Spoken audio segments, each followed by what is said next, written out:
आज दो खबरों की बात होगी। पहली खबर में बात करेंगे ठाकरे ठाकरे भाई भाई। एक बहुत लंबे समय के बाद महाराष्ट्र की राजनीति में एक अलग तस्वीर आज देखने को मिली है।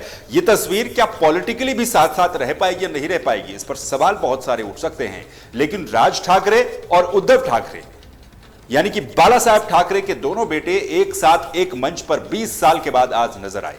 इस पूरी खबर का विश्लेषण करेंगे, जानने की कोशिश करेंगे कि इसके राजनीतिक मायने क्या क्या हो सकते हैं। क्या सिर्फ मराठी स्वाभिमान के लिए दोनों भाई एक मंच पर नजर आए या फिर आगे भी इसमें कुछ संभावनाएं हो सकती हैं। दूसरी खबर में बात करेंगे हम कभी मांझी तो कभी कोई और, यानी कि कई सारे गांव की स्थिति भारत में आज भी ऐसी है जहां पर लोगों को खुद ही अपने संसाधन जुटा करके अपने लिए व्यवस्थाओं को तैयार करना पड़ता है। ऐसी ही आज दूसरी खबर उत्तर प्रदेश के फतेहपुर से दिखाएंगे, जहां पर एक गांव के लोग खुद ही पुल बनाने लगे हैं। लेकिन क्यों बनाने लगे हैं, इसका भी बारीकी से विश्लेषण करेंगे। तो इन दो खबरों पर आज बात करेंगे। शुरुआत करेंगे महाराष्ट्र के साथ। महाराष्ट्र की राजनीति में आज यानी कि 5 जुलाई 2025 को एक ऐतिहासिक दिन दर्ज हुआ है, जब उद्धव ठाकरे और राज ठाकरे लगभग 20 सालों के बाद एक साथ एक ही मंच पर दिखाई दिए। यह एकजुटता मुख्य रूप से मराठी भाषा और अस्मिता के मुद्दे पर हुई है। खासतौर पर त्रिभाषा नीति के तहत महाराष्ट्र के स्कूलों में हिंदी की कथित अनिवार्यता के विरोध में हुई है। इसके अलावा 20 साल के बाद एक मंच पर राज और उद्धव ठाकरे नजर आए हैं मुंबई के वर्ली में। मुंबई के वर्ली स्थित NSCI डोम में आयोजित मराठी विजय दिवस नामक दोनों नेताओं ने सांस्कृतिक के स्पष्ट और यानी ठाकरे और महाराष्ट्र की मन शिवसेना ठाकरे का उद्धव ठाकरे सेना जिसको मन से जाती है। हालांकि दोनों भाई भाई हैं, लेकिन पॉलिटिकली दोनों अलग अलग विचारधाराओं वाले हैं। हालांकि इनकी मूल विचारधारा यानी कि मराठी स्वाभिमान एक ही है, कॉमन है। इन दोनों दलों ने संयुक्त रूप से इसका आयोजन किया था। इस पूरे कार्यक्रम का आयोजन किया गया दोनों की तरफ से संयुक्त रूप से। रैली की शुरुआत राज ठाकरे के संबोधन से हुई, जिसमें उन्होंने कहा कि त्रिभाषा नीति पर उन्होंने हमला बोला और केंद्र राज्य सरकार की नीतियों की भी आलोचना की। राज ठाकरे ने मजाकिया अंदाज में कहा कि जो काम बाला साहेब ठाकरे नहीं कर पाए वो देवेंद्र फडणवीस ने कर दिखाया, यानी कि दोनों भाइयों को एक साथ एक मंच पर लाने का काम। उन्होंने यह भी कहा कि मराठी लोगों की एकजुटता की वजह से ही सरकार को त्रिभाषा फॉर्मूले पर अपना फैसला वापस लेना पड़ा है। इसके बाद उद्धव ठाकरे ने अपने संबोधन में राज ठाकरे की बातों का समर्थन किया और कहा कि हम साथ आए हैं और साथ रहने के लिए ही आए हैं। उन्होंने इस बात पर भी जोर दिया कि अगर न्याय के लिए गुंडागर्दी की जरूरत है तो हां, वो गुंडे हैं। उद्धव ने केंद्र सरकार पर हिंदी थोपने का भी आरोप लगाया, क्योंकि भाषा को लेकर आजकल भारत में कई तरह के विवाद और कई तरह की डिबेट्स चल रही हैं, चाहे वो मराठी भाषा को लेकर के हो, महाराष्ट्र में हिंदी की अनिवार्यता को लेकर के हो, या फिर दक्षिण भारत में तेलुगु और तमाम भाषाओं के एवज में हिंदी थोपने को लेकर के हो, या फिर उन भाषाओं को लेकर के हो। उन्होंने यह भी कहा कि हिंदी, हिंदू और हिंदुस्तान उन्हें मंजूर है, लेकिन हिंदी थोपना बर्दाश्त नहीं किया जाएगा। आपको पता है कि महाराष्ट्र में मराठी भाषा का बड़ा प्रचलन है और उद्धव ठाकरे हो या राज ठाकरे हो, इन दोनों की बुनियाद में मराठी स्वाभिमान का ही मुद्दा भरा हुआ है।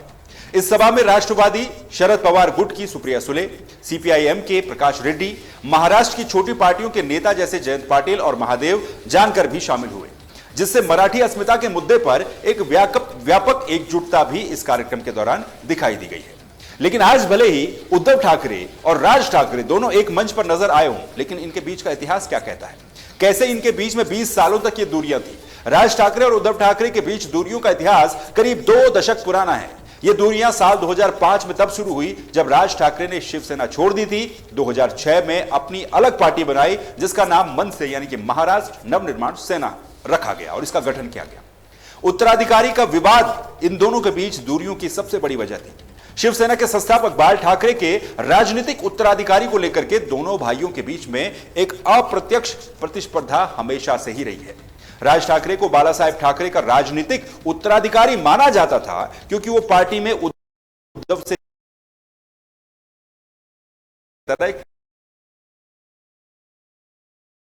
राजनीति वक्त अब 2000 चुनाव में भी कार्यकारी राज ठाकरे कदम और अलग इन आंतरिक उपेक्षित या फिर सम्मान न मिलने की बात कहते हुए राज ठाकरे ने शिवसेना को छोड़ दिया था। उन्होंने अपनी नई पार्टी मनसे का गठन किया था, जिसका मुख्य एजेंडा मराठी मानुस की अस्मिता और मराठी हितों की रक्षा करना था। 2005 के बाद से ही दोनों भाई कभी भी किसी भी सार्वजनिक मंच पर किसी भी सार्वजनिक कार्यक्रम में एक साथ कभी नहीं दिखाई दी। हालांकि फरवरी 2025 में एक शादी समारोह में उनकी मुलाकात जरूर हुई थी, लेकिन वो एक शादी का समारोह था। और आज 20 सालों के बाद मराठी विजय दिवस पर 20 साल पुरानी उनकी जो राजनीतिक दूरी थी उसको खत्म किया गया और महाराष्ट्र की राजनीति में एक नए अध्याय की शुरुआत का संकेत भी क्या यह है, इस पर भी चर्चाएं शुरू हो चुकी है। अब देखना दिलचस्प यह है कि यह एकजुटता महाराष्ट्र की आगामी राजनीति में और राजनीतिक समीकरणों को किस तरह से प्रभावित करती है, क्योंकि यहां से अगर दोनों भाई एक होकर के महाराष्ट्र की राजनीति में सक्रिय होती हैं तो फिर वहां पर राष्ट्रीय पार्टियों जैसे बीजेपी और बाकी दलों का क्या होगा। तो ये संपूर्ण विश्लेषण था उद्धव ठाकरे और राज ठाकरे की आज की इन तस्वीरों का। 20 साल के बाद इन तस्वीरों के मायने क्या हैं और 20 साल पहले इन तस्वीरों के अलग होने की शुरुआत कहां से हुई थी। अब अगली खबर की तरफ हम बढ़ेंगे। 15 अगस्त 1947, यह तारीख सब जानते होंगे। ये भी जानते ही होंगे कि इस दिन हमारा देश आजाद हुआ था। आजाद भारत में हमने कई दौर देखे। 50 के दशक में जो काम नहीं हुआ होगा वो 60 के दशक में हुआ होगा, 60 में नहीं हुआ तो 70 के दशक में वो काम हुआ होगा। साल दर साल काम इस देश में काफी सारे हुए, देश ने विकास भी देखा होगा और समाज के आखिरी छोर पर खड़ा व्यक्ति इस आस में भी रहा होगा कि उस तक मूलभूत सुविधाएं सरकारें पहुंचाती रहेंगी। अब मेन स्टोरी पर आने से पहले आज आपको एक कहानी भी सुनाता हूं। हो सकता है कि आपने वो कहानी पहले भी सुनी होगी। इस कहानी पर एक फिल्म भी बनी है जिसमें नवाजुद्दीन सिद्दीकी ने बहुत ही शानदार अभिनय किया था। बिहार के गया जिले का गहलोर गांव, इस गांव में एक गरीब मजदूर थे जिनका नाम था दशरथ मांझी। दशरथ मांझी की पत्नी का नाम था फागुनी। मांझी के इस गांव में सड़क नहीं थी, बड़े बड़े पहाड़ थे। मांझी की पत्नी इन्हीं पहाड़ों से गिर गई थी और उनकी मौत हो गई थी क्योंकि समय पर अस्पताल नहीं पहुंच पाई, सड़क थी नहीं। इसके बाद दशरथ मांझी ने संकल्प लिया, सरकार तो कुछ कर नहीं पाई, लेकिन मांझी ने अकेले ही छेनी हथौड़ी ली और छेनी हथौड़ी लेकर के एक पहाड़ काट दिया। 20 सालों तक सोचिए, 1960 से और 1982 तक दशरथ मांझी ने अकेले उस पहाड़ को काटा, अकेले ही एक सड़क बना दी। जहां दूरी 55 किलोमीटर की होती थी वो दूरी घट करके इस पहाड़ के कटने से 15 किलोमीटर रह गई। अब उत्तर प्रदेश के फतेहपुर में भी जो तस्वीरें आप देख रहे हैं ये कुछ इसी तरीके की कहानी है। फतेहपुर में भी कुछ यही हो रहा है। फर्क सिर्फ इतना है कि वहां पर पेड़ काट करके सड़क बनाई गई थी और यहां पर नदी को पार करने के लिए एक पुल बनाया जा रहा है। ये तस्वीरें देखिए, नदी के ऊपर मचान बना करके पुल बनाते ये लोग अपनी बेबसी को बयां कर रहे हैं। कहने को तो इसे हम एक अनूठी पहल भी कह सकते हैं कि भाई ये बहुत अनूठी पहल है। समाज में एक उदाहरण गांव वालों ने पेश किया है, लेकिन ये आईना है और ऐसा आईना है जिसमें सरकारी सिस्टम को खुद को देखना चाहिए और शर्म के मारे इसी पुल से इसी नदी में छलांग लगा लेनी चाहिए। जनप्रतिनिधियों की उपेक्षा के चलते महिलाओं ने फतेहपुर की रींद नदी पर अस्थायी पुल बना दिया। कई दशकों से यहां पर लोग पुल की मांग कर रहे थे, लेकिन अफसोस विकास विकास विकास के शोर में शायद वो आवाजें सरकार तक नहीं पहुंच पाई और नतीजा, परेशान होकर लोगों ने खुद पर भरोसा करना शुरू कर दिया। गांव की महिलाएं खुद बांस और बल्लियों के सहारे रिंद नदी पर अस्थायी पुल का निर्माण कर रही हैं। ये इन महिलाओं की दृढ़ इच्छा शक्ति भी है।